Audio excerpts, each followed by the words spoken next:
your response to the potential that this Alberta-Ottawa MOU might include a lifting of the tanker ban? There is no chance in God's green earth that there's ever going to be an oil tanker up the BC North Coast. In case you've never heard of it, the inner waters between Haida-Gwaii and the coast of Canada, the west coast of Canada, is something called the Hecate Strait. You should look it up.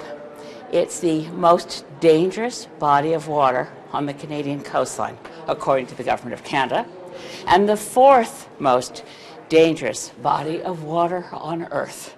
It has tides and currents that are extraordinary, 10 to 30 meters. They sometimes go down so low that they expose the ocean floor. That's why there's been a tanker moratorium on our north coast since 1972. And you can't wish away the science. And you can't pretend an oil tanker isn't going to break apart and contaminate the coasts, sloshing back and forth oil between the north coast of the mainland of British Columbia and the east coast of Haida-Gwaii. The Haida Nation will never stand for it. British Columbians will never stand for it. They're not just barking up the wrong tree, they're barking up the wrong forest. En français, Madame May, ça va pas arriver, ce projet de pipeline vers la Colombie-Britannique? Oui, merci pour la question en français, pardonnez-moi. L'idée d'enlever le moratoire contre les grands pétrolières sur la côte de Colombie-Britannique, c'est absolument fou. C'est l'eau marin le plus dangereux du monde. Il s'appelle the Hecate Strait. Et on peut peut-être faire un petit Google pour Madame Smith, par exemple, d'imaginer l'idée d'avoir un grand pétrolier dans les lots absolument dangereux. C'est le plus dangereux du monde. Pas possible. Jamais. And yet this is still under consideration by the federal government. So what do you say to that? I say it's under consideration, and if they do it, I'll have something more to say then. And will this affect your support for future confidence votes? I haven't suggested I have any future support for any confidence votes. I voted the way I voted on Monday, and I take each confidence vote as it comes. Does this change how you think about how Mr. Carney responded to your question on Monday? Not at all. He responded, and I take him as a man of his word. Vous n'êtes pas trop déçu là-dessus, le fait que les libéraux vous êtes fort? Oh, c'est maintenant, c'est dans les négociations avec la province d'Alberta. J'ai passé les dernières quelques semaines dans les négociations aussi avec les libéraux et prendre le temps. It takes time to negotiate, and I will wait to see what eventually transpires, what agreement is reached. And I just want to make sure Canadians understand what British Columbians know. That moratorium has been in place since 1972. It was respected by every federal and provincial government for decades, and that's because no one but a crazy mad fool would ever allow oil tankers along the BC coast. Thanks. Thank you. Hey, Mr. Ross, what do you make of the news of a potential MOU between Alberta and Ottawa on pipeline to the coast? I've seen a lot of MOUs over the years, and it's basically an agreement to talk more in the future, basically. That's what an MOU is. So no real exact description of route or destination or anything like that matter. Interesting, though, that they're talking about an exemption of the tanker ban. Which seems, as Ms. May pointed out, the Hecate Strait apparently is the most dangerous body of water in Canada. So, really? Yeah, according to Ms. May. I can't attest to that myself, but have you Wow. heard of that? No, I've never heard that, but I do know tankers have been going up and down that coast for the last 60 years up into Kitimat, 70 years, servicing the pulp and paper mill as well as the aluminum mill.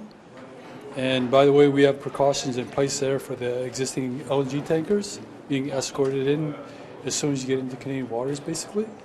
So yeah, there's measures to offset that, but it still doesn't speak to a specific pipeline project per se. When you say it's interesting to you that the tanker ban might be lifted, though, can you flesh that out a bit?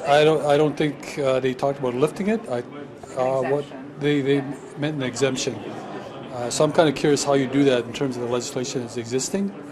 Will you do it through the existing process through here, or will you do it through the major projects office? Do you think there's an appetite in your riding to see more bitumen tanker traffic on the BC coast and in the northern coast? I haven't seen any real discussion on it just yet.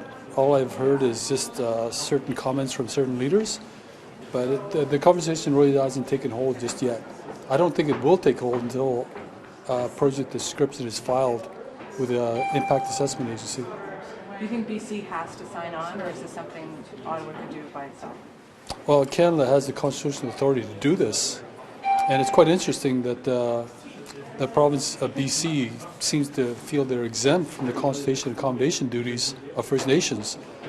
If this project does take hold, there's permits that BC will have to address, and so they'll have to consult and accommodate First Nations as well. Thank you very much. Thank you. Well, what do you make of this news of an MOU between Alberta and Ottawa on a possible pipeline to the coast? I mean, there's always discussions going on. Whatever is good for Canada, and that's where we'll be heading. Despite the idea that there's a tanker ban on the coast, like how do you get around that? I mean, it will take time for those discussions to make sure that we have a balance between economic prosperity when it comes to dealing with the economics and also the environment. How do your constituents feel about an exemption to the oil tanker ban? I mean, I'm going to take it back to them. I haven't heard anything back yet. As soon as I hear from them, then I'll be acting on that. Thank you. Thank you. Monsieur Barsalou-Duval, votre ancien collègue Pablo Rodriguez est dans l'eau chaude. Là. Vous en pensez quoi de ce qui se passe au Québec en ce moment? Ben, ça fait juste penser à ce qui est le bon vieux Parti libéral, là, que ce soit à Québec ou à Ottawa. Il y a toujours des odeurs nauséabondes autour de ça. Là, après ça, on ne connaît pas le fond de l'histoire, là, mais considérant la haute estime que j'ai pour le Parti libéral, je vous dirais que ça ne me surprend pas tant que ça non plus. Ça sent pas bon, là, vous êtes d'accord? De ce qu'on voit pour l'instant, c'est pas... Ben, tu sais, non, effectivement, ça sent pas bon, là. Ça sent pas bon, puis c'est juste que ça nous a habitués à ça. On a déjà été habitués à ça, malheureusement, avec les libéraux, que ce soit le scandale des commandites, ce qu'on a vu avec la nomination des juges, l'industrie de la corruption, c'est-à-dire la construction. Ce qu'on voit, c'est une répétition du même phénomène, puis je pense que tout le monde voit la même chose.